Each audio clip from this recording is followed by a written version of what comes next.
Welcome to the Alliance of Local Leaders, championing conservative leadership from the ground up. We empower local elected officials across America with the education, connections, and advocacy needed to thrive in today's challenging political landscape. Through proven strategies, peer networks, and bold solutions, we help conservative leaders navigate complex challenges while staying true to their principles. The Alliance of Local Leaders. Your success is our mission.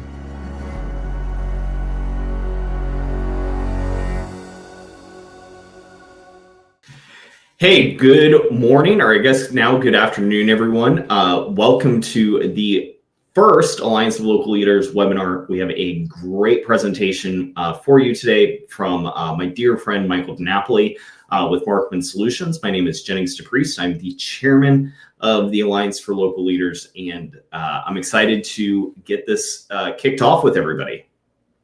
The Alliance of Local Leaders has a very simple mission. We're here for education, collaboration, and strategic advocacy for conservative leaders at the local level, whether you're a member of the city council or the city commission, however your city or township calls it, or a county commissioner, whether you're countywide or a sheriff or another constitutional officer.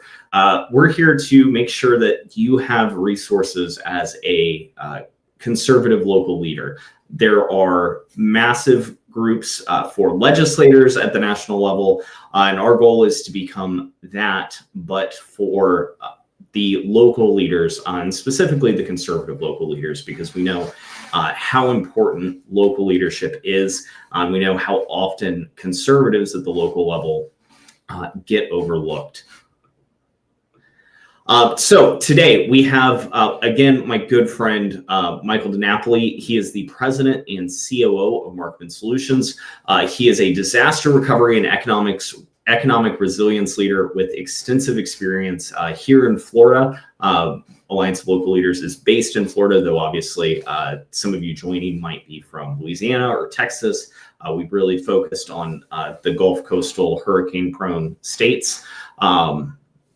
And his work is focused on helping small businesses and local governments when disaster strikes so that they can access critical resources like the SBA disaster loan programs, the Florida Emergency Bridge Loan Program, and he's just a wealth of knowledge. I know quite a few of you had asked about CBDGDR, and some of the local governments who are joining us today have had quite a few questions about that, even though they're already in the process. So we'll cover some of those topics as well.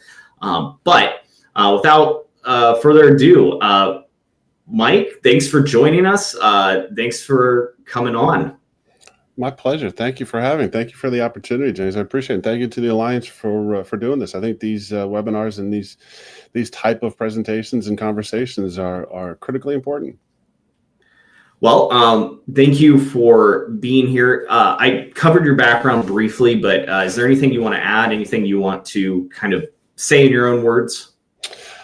Well, I just want to say, I moved to Florida back in 2012 and started with the state a week before the hurricane hit in 2017. So that was my foray into state government. Here you are, a week into your job, and a massive hurricane comes into Florida, covers the entire state. Billions of dollars in damage. So it was a good entree into the state, and I think having sat through so many different disasters and seen it from many different levels, I think I could add and help to the local leaders, because I think all things are local, and the best response is on the local level. Yeah, and so 2017 was an interesting hurricane. I think you and I have both talked about my experience from the Florida Army National Guard and the 2018 Hurricane Michael. But so often when we talk about hurricane response, it comes down to thoughts about sandbags and generators. And obviously for the local elected officials on this call or watching the replay, you know it's so much more. But can you talk a little bit about how local governments can build systems and plans to connect their communities with resources, state, local, federal, nonprofit, NGO. Can you walk through that planning process and what local leaders should be doing to make sure they are maximally prepared ahead of this hurricane season? Absolutely. And you said it right. It's preparation. I had talked to my kids years ago, and we always kidded around, and we said proper preparation prevents poor performance, sort of the 5 Ps. You can apply that to almost anything. So preparation is key. It's critical on the local level. So let's start with the basics, the outreach. What is your system for local outreach? And I really want to focus on this conversation on the preparedness before the storm hits, the critical infrastructures that you need to have preparing for a storm. There's a military term, I'm sure you've heard this before, we train for war, we pray for peace. It's kind of, you can change that up a little bit and say, we're preparing for the worst and hoping for the best or praying for the best. But without the preparation, you're not going to get through it. There's another term that I heard recently, which you and I talked about, which is staying left of bang, which is, the bang being the storm, staying left of it, preparing for it. And then as the storm comes through, move to the right, and that's when the recovery efforts start. So the preparation is critical and it's paramount. So let's start with the outreach, like I just mentioned. The outreach has to happen ongoing. It has to be, from a local standpoint, you have to do it all the time, and you have to ensure that you're doing the outreach to educate the residents.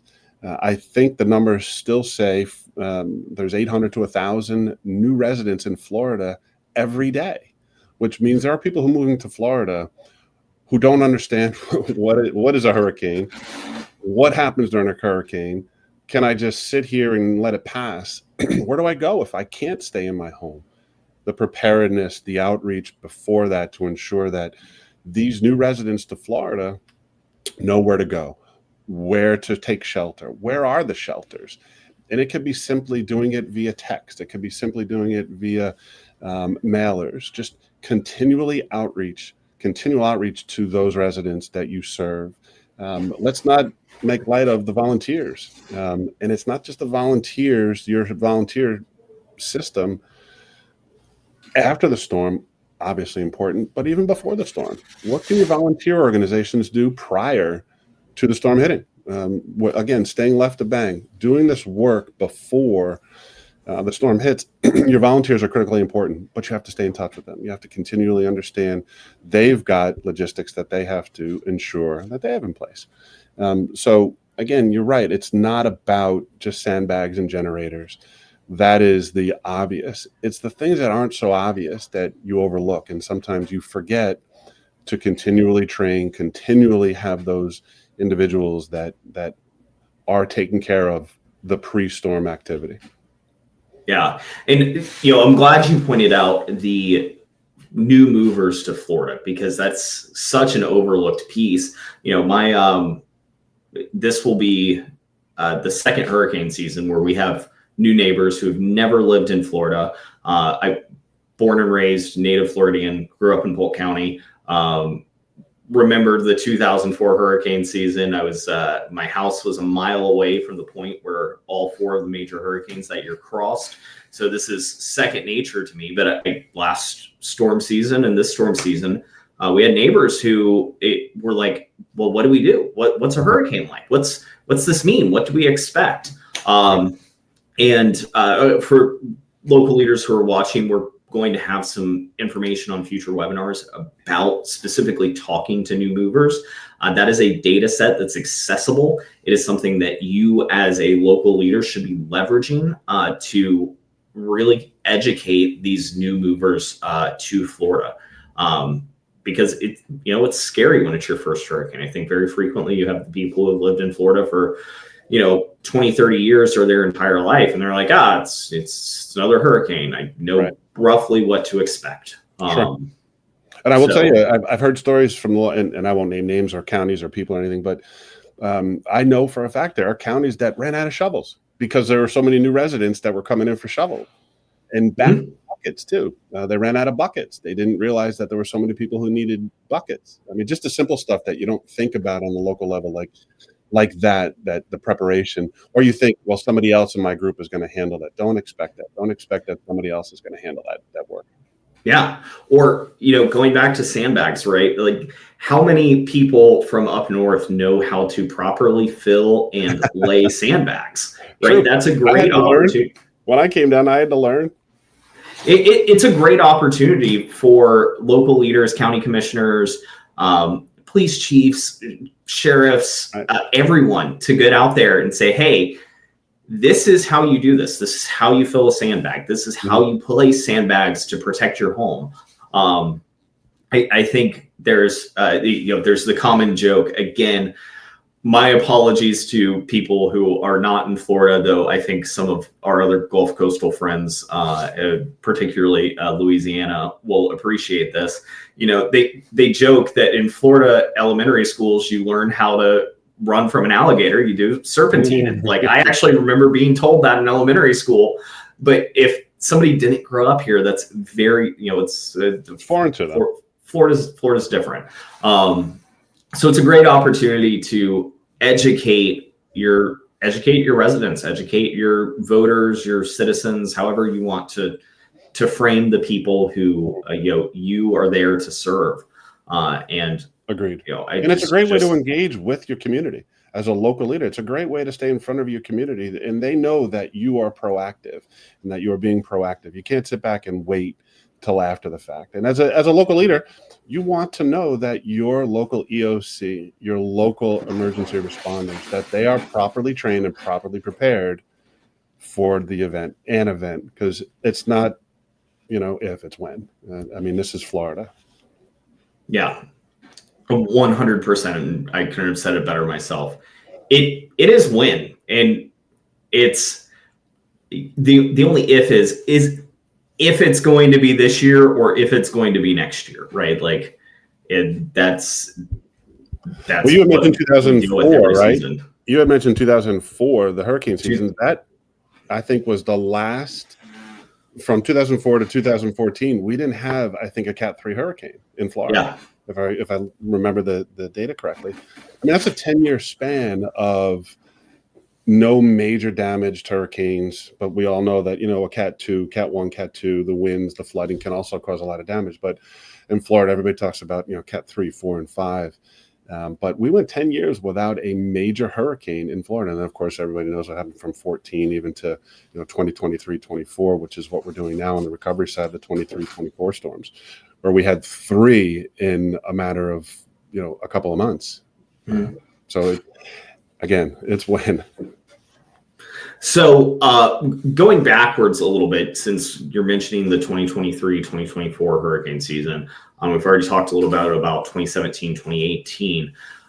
A lot of local governments, particularly counties in Florida, and then, subordinate cities, but all throughout the country where we were affected by hurricanes last cycle, are receiving CBDGDR funds now. So community block development grants for disaster recovery.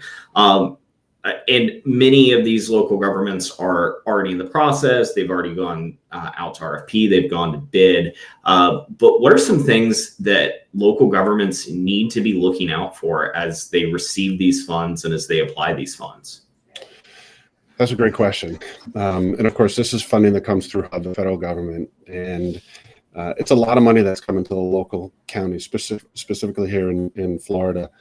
Hillsborough is getting $742 million, I believe it is. The state of Florida, for some, 2-3 dozen counties, getting $925 million.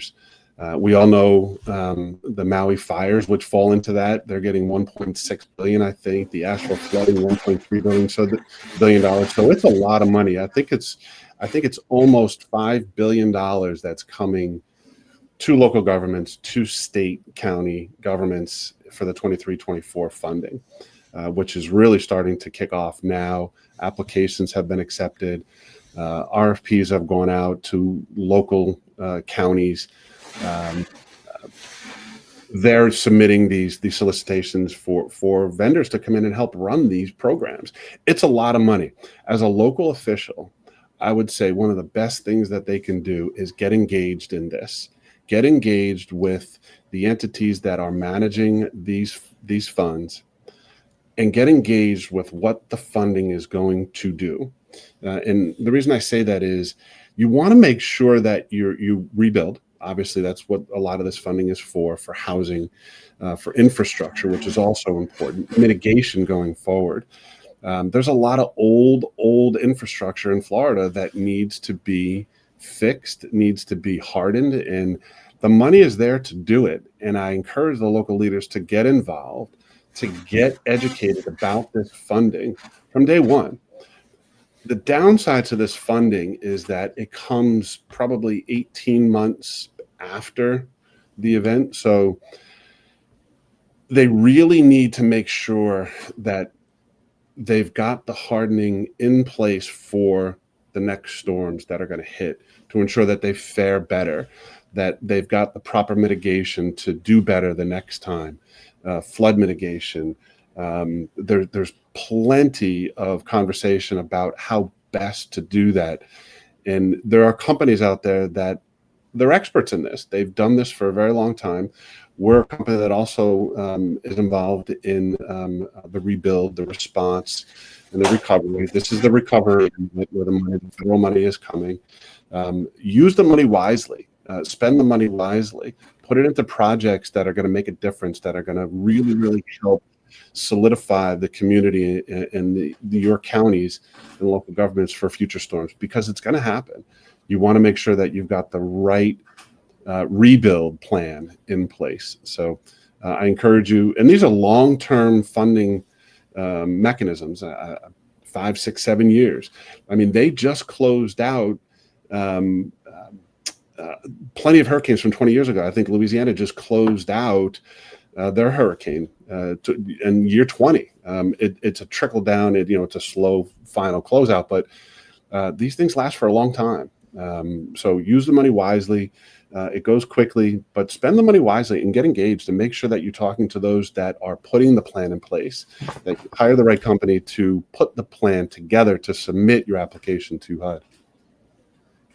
Yeah, and since you're touching on the money and you're touching on the local involvement, I think that's a really important piece that you and I were talking about backstage. Is if you are a local leader and you're elected and you're not involved in this, you're putting yourself and your county and your taxpayers at extreme risk. I'll let you go more into the clawback situation, but there are quite a few situations across the country where some massive CBD GDR clawbacks have happened and borderline bankrupted the local governments. Agreed. On the other side of that, yes, you're right. And that's why you need a really, really good company to help you navigate this. You need disaster recovery companies in some fashion to help you navigate this. HUD, we all know that, a lot of the federal agencies are changing. They're changing the way they do things. They're changing staff. Staff is, some of the older staff that know these programs may not be around. So to have a company that is willing to assist and willing to provide you with that knowledge on how to best spend this money, so there aren't clawbacks, that you stay in compliance. There are counties that are doing a very good job in making sure that they've got monitoring as a big part of the recipient, the funds. They are a direct recipient of these funds from HUD. So they are on the hook if something goes awry, if something happens, if they are out of compliance.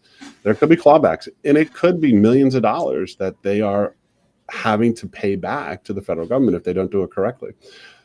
So make sure you hire professionals. Make sure that you've got the right support to do that. The other thing that these companies are very good at is leveraging other assets, that are currently within your spend purview, to be able to leverage those assets to get more out of what monies are coming in from the federal government. So I encourage you to make sure that you're talking to the professionals, hiring the professionals to do this and guide you through it. It's critical, absolutely critical. And you touched on, the counties in this last round of funding being the direct recipients. I know quite a few counties have talked about bumping some of the funds down to the cities. Can you talk about some of the risks that are involved there with the county then funding the city with CBD GDR? So all the monies, because the monies are federal. They have a federal, lack of a better, tracker on it. And everybody who is spending those monies, all of the compliance regulations will flow down to those spending the money. It becomes a logistical nightmare if you are going to then provide just the funding to a local city or to smaller cities. If the county is a recipient of the funding and then they decide to fund 5, 6, 7, 10 cities to do this, one, it creates a logistical nightmare to manage. It could create real compliance issues. And there's also duplicity in the work that they're doing. That doesn't make any sense. To me, it doesn't make any sense. It should stay with the county. It should stay with the county government managing this. The risks are too great. You wind up spending more money, I think, in doing that. The admin gets duplicated. The potential of doing it out of compliance rises dramatically. And then again, the city and the county are on the hook if something goes wrong. It really doesn't. It might sound good and it might sound better, but in practicality, it doesn't. I think it creates more work for those involved and more risk. Yeah. On the note of federal programs, and we'll also touch a little bit on state programs here. Again, this is for local leaders, and I want to make sure that everyone who's watching is able to fully maximize the funds that their taxpayers are paying that go up to the state and federal level, and in addition to obviously the wise stewardship of county and city funds. But can you talk a little bit more, and I know this is really your area of expertise, about SBA disaster loans and Florida's emergency bridge loan program? Because I think those are just great things for local leaders to be aware of ahead of hurricane season. No question. We all know how important small business is to any county, any state, any local city. Small business is critical. There are a lot of things that are available. There's a lot of funding that's available for small businesses. Some people might not even know about it. And again, more people are coming to Florida to start small businesses that might not know about this when a hurricane or disaster hits. So there's a couple of things. SBA has an SBA disaster loan that is completely underutilized. The way they've presented it, I think, over the years has not really been the best marketing. And what they've really done now is decided, well, we're going to push our flagship fund, our flagship loan programs, the 7A, the 8As. We're going to push them into these other programs, and we're going to try to do it quicker. At the state level, I ran a program called the Small Business Emergency Bridge Loan program called EBL on the state side. And since 1994, the state has lent out more than $500 million. And in fact, I think it might even have crossed $600 million in that time period. It's a small business loan that's available to businesses that have less than 100 employees that have suffered financial or economic loss or physical damage due to the hurricane. Zero interest loans.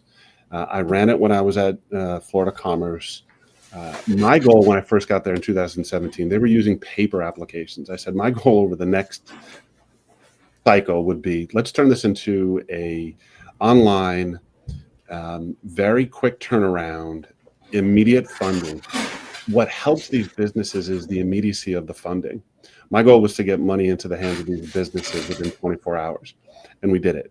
We did it within 24 hours of turnaround from application to funding. It was unbelievably successful and still is unbelievably successful. We've had other states call. I've had other states call and ask, how do you do it? How did you do it? How do we do it? Texas replicated it. The state of Washington is now replicating it. They've got these emergency bridge loan programs. They're slightly different, but they now have them. Local leaders should know about this. They should be talking about this. It's run by Department of Commerce, the Florida Department of Commerce. Make sure that you're tied into them. Make sure that you're communicating with them to be able, they put all the information out. Applications open, applications are now available. They put the links out. Make sure that you're publishing that. Make sure that you're putting it out there on your site, on your county site, on your local site. As local leaders, I think you have an obligation to make sure that the residents in your county know exactly where to go for help, not just for personal, for your home, for survival, for a hurricane, where to go for sheltering, but also if they own a small business, where can they go to get support?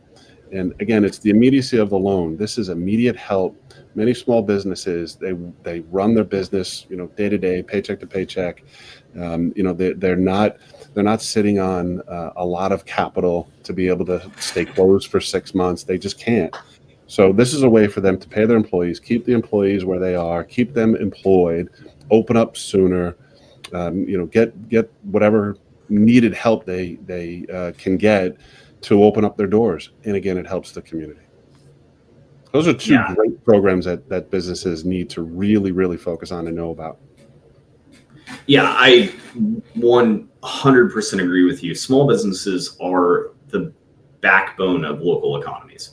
I know here in Florida, it's really easy to think about the major players, the major tourism industries, but it's the small restaurants, it's the small stores, it's the construction companies, the pool companies. That's right. That's really the backbone. That's where a lot of your jobs come from. And I'd like you to go into that a little bit more, is the importance of including small businesses in your hurricane preparedness planning.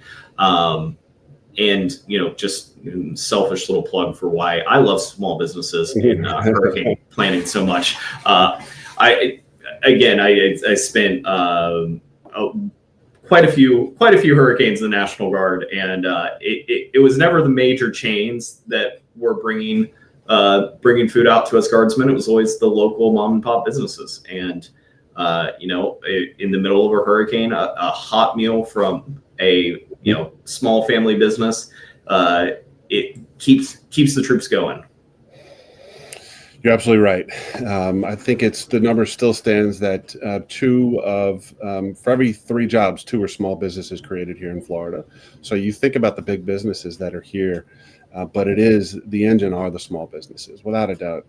And in many communities, and of course, we talk about how Florida is one of the best places to open up a small business, both from a tax standpoint, from an establishment, regulation, all of the things that we talk about.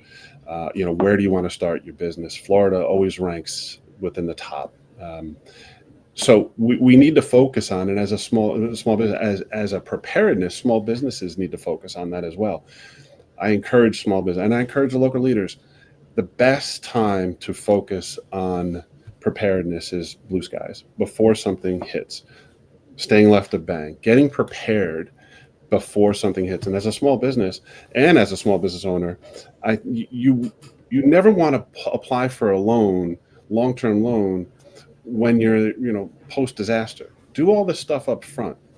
Get your documentation, get everything up front.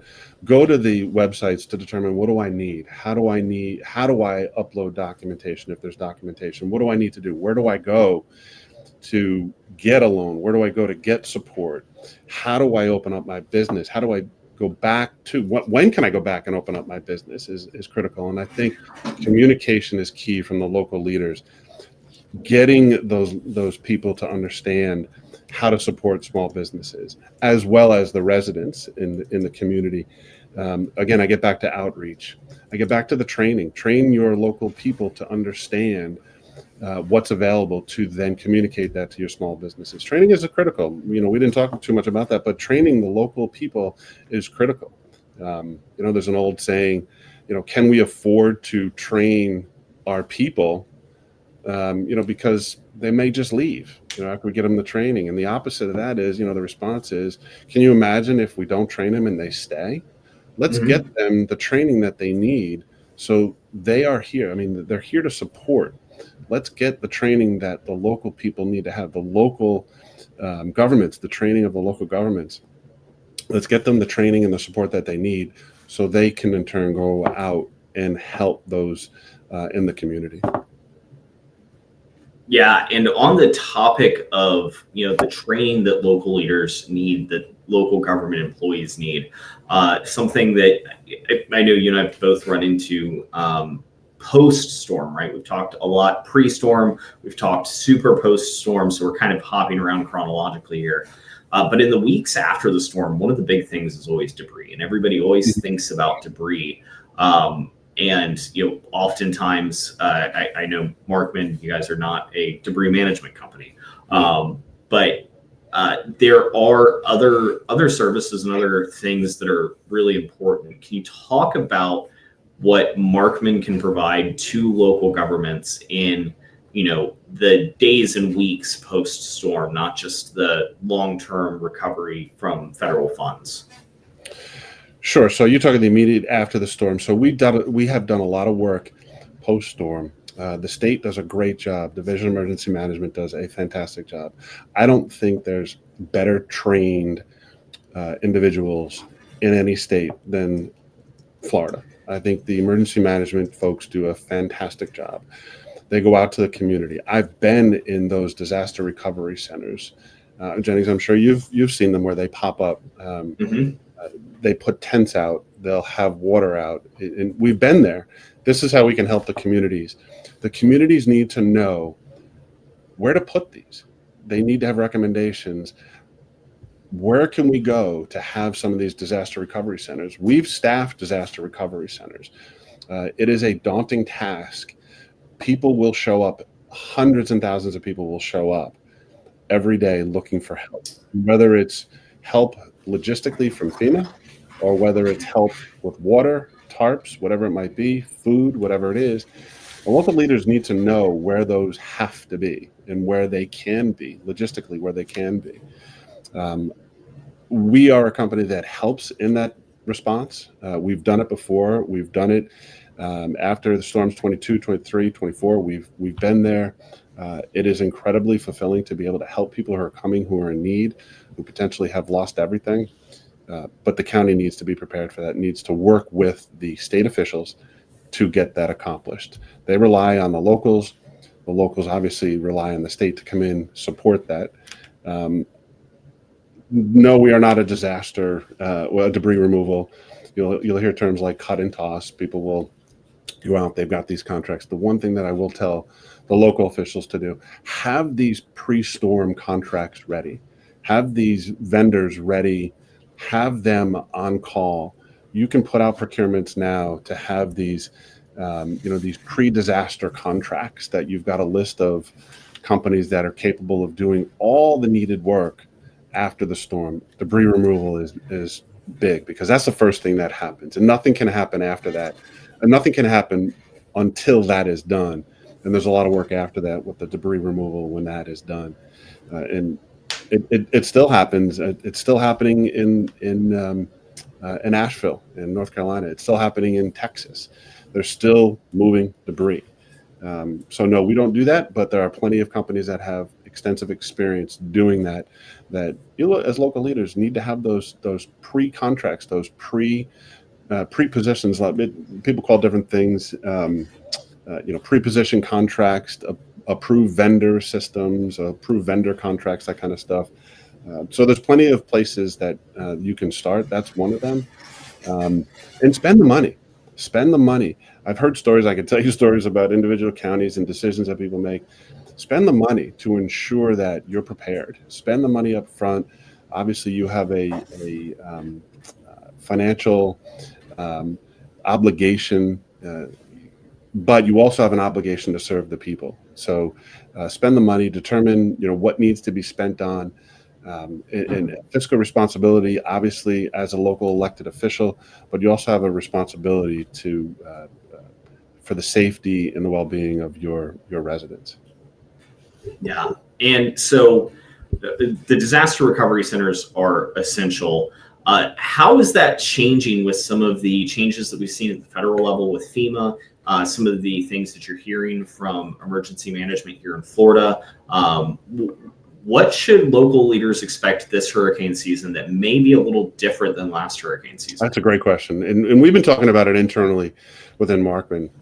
What are we going to see? What are the changes we're going to see? Many of you may know that FEMA does not have an administrator. They do not have anybody in place right now. I think it's a difficult role to fill right now because there's so much uncertainty on the federal side within FEMA. We all know something's going to happen, but I just don't think we know exactly what's going to happen when it comes to FEMA. Is the work going to stay with FEMA? Are they still going to be the agency that's going to come in and support? No doubt. The support will be there. The federal government will absolutely be there to support. But I think the question is in what form? As a local official, as a state official, as a county, local, city official, I think you need to think forward and say, how can we support what is going to come to the state?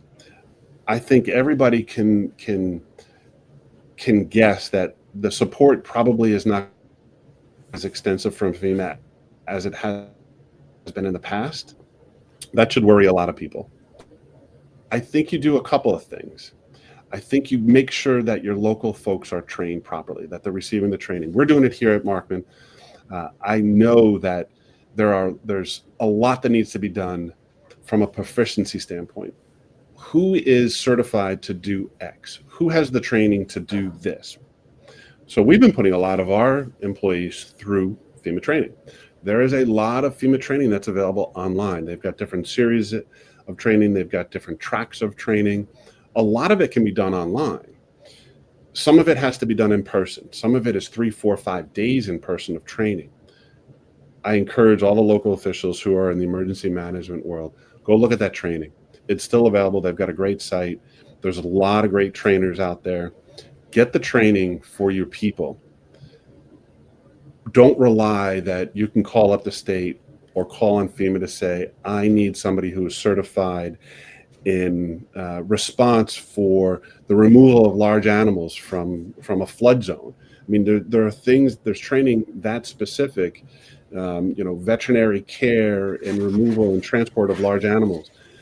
There's so many different trainings. I went through a training, a basic training. It was 3-day training to be a PIO, public information officer. Have a great PIO. You can call the state and say, I need a PIO, but you can go in and you can go online and look at all the mistakes PIOs have made in the past. And it's so easy to make a mistake. It's so easy to say something so wrong and get misinterpreted. Something as simple as a PIO, critically important, because they're going to be the face and the voice for you. Very important. So get the training. Go to FEMA's website. Get the training. Florida State does a really good job in providing some training too. Tulane University has a emergency training pathway. You can do it as a degree or as a certification. Texas A&M as well. Those are 3 that I know of. We've taken a couple from Texas A&M. We've taken quite a few from Tulane. Get them certified. Again, I get back to that response of, can we afford to train our people? They're just going to wind up leaving and working somewhere else or make more money somewhere else. But can you afford not to? Can you afford not to get them the training? Can you imagine if they stay and they have no training? That doesn't do you any good. So I would say as a local official, go out and look at the training. Get your people trained.